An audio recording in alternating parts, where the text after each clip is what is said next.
She didn't deserve it anyway. Take her away. She's not even part of our family. That's what my sister said when I found my daughter's cake in the trash. The same cake I stayed up all night baking, with pink swirls and butterfly toppers she picked herself. It was supposed to be a joint birthday for all the cousins. But when we arrived, no balloons. No seat for my daughter. No one even said her name. And now, here I was, holding a half-melted cake with plastic wings and crushed dreams, while my sister grinned like she hadn't just shattered a 7-year-old's heart. Hi everyone, my name is Cambria Lee, I'm 28, and if you think this is just another story about toxic family, stay tuned. Because what they tried to humiliate in front of everyone, I turned into a lesson they'll never forget. As my daughter clung to my leg, I bent down and whispered, "You did nothing wrong. You deserve every good thing." And then, without another word, I picked up the ruined cake, held my daughter's hand, and walked away from the backyard full of clapping cousins and forced smiles. No one followed. No one cared. But what they didn't know was that the next morning, I'd wake up to 23 missed calls from my sister. The same sister who once told me I was barely part of this family, because something had gone horribly wrong with her wedding booking. And the only person who could fix it was me. Funny how karma likes to RSVP. When I saw her name flash on my phone 22 times, I didn't answer. Not out of spite, but because I knew what she wanted. You see, what my family didn't know was that I'd been the one to recommend their wedding venue. It was a tiny private estate on the cliffs. I'd worked a catering job there years ago and kept a great relationship with the owners. They didn't advertise online. No social pages. Only referrals. And the referral had come through me. But yesterday, after the birthday disaster, I sent the venue manager a short email. "Please remove the Parker Wells wedding booking under my name. I'm no longer involved." And just like that, the date disappeared. Because it was never in her name. It was in mine. She must have found out around midnight, because that's when the call started. And I just sat there, lights off, brushing my daughter's curls as she slept beside me, her little face finally calm. I whispered, "You're not an outsider, baby." They are. By morning, my mom had joined the panic parade. Text after text came in. "Cambria, we need to talk. Your sister's venue is saying it's gone? Are you doing this to ruin her wedding?" "Oh no, Mom. You did that." "When you clapped as my daughter cried. When you raised a toast while I wiped frosting off the grass. I made one call to the venue manager. Calmly told her not to release the spot to anyone else. Just leave it empty. And when my sister showed up outside my door at 11 a.m. with fake tears and trembling hands, I smiled. She still didn't know that I had one more surprise. She stood there, mascara running, heels in hand like she'd sprinted halfway across the city. "Cambria," she gasped, "please, I didn't mean it. Mom made me say that stuff about your daughter." I tilted my head. "You mean when she said my child doesn't belong in the family?" Her lips quivered. "It was just tension. Stress. Please, the venue canceled the whole thing. And the caterer backed out too. They said your name was on all of it." That was true. Because every vendor, the flowers, the band, the signature cocktails she boasted about on Instagram, had been booked through me. She looked smaller than I remembered. But not because she'd shrunk. Because I'd grown. "You'll figure something out," I said calmly, keeping the door half open. "But the wedding's in 6 days, Cam." I leaned against the frame. "You mean the party celebrating the baby you told my daughter didn't deserve to live?" Her face blanched. "Oh yes. That part had slipped out during the cake scene.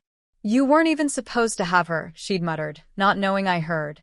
I reached into the bowl beside the door and pulled out something light. An envelope. "I actually came to give you this," I said, handing it to her. She blinked. "What is it?" "My blessing. For the new venue. I called a cheaper one last night. Told them you'd be reaching out." Tears welled in her eyes. You did that for me?" I smiled. "Of course." She clutched it to her chest, relieved, thankful, until I added, softly, "Oh, but I gave them your real budget. You know, the one you've actually earned." And I shut the door. Behind it, my daughter giggled. Because we weren't done yet. The moment the door clicked shut, I knelt beside my daughter. She was still building that crooked tower of wooden blocks, focused, unfazed. I kissed her forehead. "You did nothing wrong," I whispered, because I knew someday she'd ask why Nana and Annie didn't come to her party, why her cake was in the trash, why she overheard those cruel words. But today, all she needed was truth wrapped in gentleness. "I know," she mumbled, then added. "They were mean, but we're not." No, sweetheart. We're not. My phone buzzed again. Mom. Voicemail. Then another one. This time from the venue. "Cambria," the manager sighed. "They tried to use your deposit, but I told them it had been refunded to your name. You're all cleared. Do you want us to block them from rebooking?" I didn't hesitate. Yes. Block them. And send the final notice to her personally. They thought they could use me, again. Fund their image. Tarnish mine. But what they never expected was that the forgotten daughter had stopped forgiving. By evening, their little wedding dream was unraveling like old lace. Florist canceled. Photographer pulled out. Even Ezra, my brother, sent a text. "You should have been there for her. But I get it now." And then a second, "I can't believe what she said to your kid." It made me freeze. Was he taking my side? I didn't reply. Not yet. Because just then, I received a message from someone unexpected. My aunt. Estranged. Rarely spoke. It read, "I've heard what happened. Can we meet? I have something to show you." Under it, a photo. My mother. My sister. Holding my daughter's cake, days before the party. Laughing. Like it was all just a rehearsal. The cake was unmistakable. Pink frosting. Silver lettering. Little sugar butterflies, all custom. But in the photo, it wasn't on our table. It was at my mother's house. On her counter. Days before my daughter's birthday. They had used it, mocked it, like it was some inside joke. My fingers trembled as I typed a response to my aunt. "Where did you get this?" She replied instantly. "I was there. I left early." I didn't know what they were planning until later. I didn't say anything then. But after what she said to your daughter, I can't keep quiet. I stared at the screen. That cake wasn't forgotten. It was never meant for my daughter. They used her celebration as a setup, a background for their twisted theater. And I had paid for all of it. The bounce house, the decorations, even the balloons they refused to hang up. Just then, another message came through. This time from my mother. "You have 24 hours to fix this with the venue. I've already told them you'll pay again. Stop acting like a child." I didn't reply. Instead, I sent a single screenshot. The one from my aunt, the photo of the cake. Then I blocked her. That night, I sat on the floor of my kitchen, my daughter asleep beside me, her hand on my leg like a tether. And I realized something. They never hated me. They just never saw me. Not as a daughter. Not as a sister. Just as a source. Until now. The next morning, I put on a clean shirt, brushed my hair, and opened my laptop. The wedding was 5 days away. And I had just logged into the one account they'd all forgotten I still had access to. The account I logged into was still active. It was from my old job, a shared vendor dashboard where I had once managed event logistics for high-profile clients. Years ago, I had quietly registered my mother's name under the account when she'd begged for help planning my sister's engagement. Back then, she hadn't even said thank you. Now, she'd forgotten it existed. Big mistake. I pulled up the wedding vendor list. Venue, booked in my name. Caterer, booked in my name. Decor, paid deposit. Still pending balance. Florist, same. DJ, chairs, tables, tent, all under me. Why? Because she'd used my old templates and asked the same vendors I'd worked with for years. She didn't build a wedding. She stole it. I didn't cancel anything that day. Instead, I made a call to each vendor, not to shut it down, but to freeze access. Pause everything. No one but me can approve changes or payments. If anyone calls you, tell them it's under review. They agreed. Then I sent an email to the venue, attaching screenshots from my mother's texts. No explanation. Just the words. I will no longer be covering this event. Please invoice the rightful party. Then I waited. By the next evening, my cousin, the only one who had sent my daughter a card, messaged me.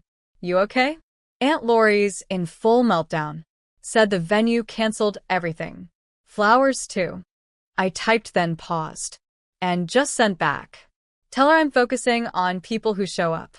That night, my sister posted on Instagram, pretending nothing had happened.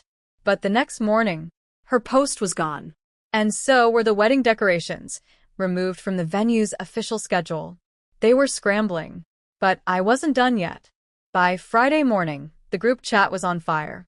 Mom had renamed it to Urgent Wedding Chaos, as if that would make me flinch. I don't know what's gotten into you, she texted. You've always been selfish, but this is your sister's big moment. That word, selfish, sat like a rusted knife in my stomach. I hadn't asked for designer gifts.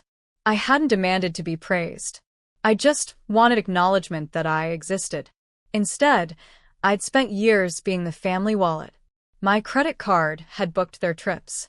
My work bonuses had paid their mortgage. And yet, the moment I invited them to my daughter's birthday, they forgot. No, worse. They discarded her cake like garbage. As if she and I were disposable. So, I didn't reply to the group chat. I went online and made a quiet update on the restaurant website. Now accepting private events. Within hours, I had 2 bookings. Strangers. Real people who didn't know my pain and didn't pretend I didn't matter. Then the phone rang. It was the venue coordinator, speaking softly. Hi, we've received 19 calls from your family. They're claiming you made unauthorized changes. But your name is on every file, every payment, every contract. I thanked her, then asked her to send one last email, CCing the new billing contact, my mom. The email subject? Outstanding balance for wedding services. Immediate attention required. By the evening, my mom's Facebook page had gone dark. No wedding countdown. No brag posts. Just a black profile picture. But that silence didn't mean surrender. Because at 11:58 p.m., a message lit up my screen. We need to talk. Please. Don't ruin your sister's life over some cake. I took a screenshot and replied, This isn't about the cake. This is about everything you threw away. I didn't respond to Mom's message. Instead, I scrolled back through old texts. Can you cover the deposit? Ezra needs a new laptop. We'll pay you back. We didn't invite you because you're always too sensitive. I used to read those and flinch. Now they felt like case files. Evidence. I opened my notes app and drafted a single announcement. No anger. No insults. Just truth. Due to repeated disrespect and erasure, I've chosen to step back from family events. This includes financial assistance, emotional labor, and attendance. I'm not angry. I'm simply done. Wishing you all clarity and healing. I posted it at 9 a.m. By noon, my inbox had dozens of messages. Some angry, some sarcastic, some stunned into silence. But the one that stuck out came from someone unexpected, my cousin Ava. I saw your post. I cried. I felt the same way for years. Thank you for saying it. You gave me the courage to say no too. And just like that, I wasn't alone. Later that evening, I took my daughter out for ice cream. She giggled as chocolate melted down her wrist. No one sneered. No one judged. No one threw anything in the trash. We walked home hand in hand, passing by the same event venue that had once refused us entry. This time, the banner out front said, Closed for private event, booked by owner. I smiled. I hadn't burned bridges. I had simply lit my own path. One where my daughter would never have to question if she belonged. She would. Because this time, I chose us.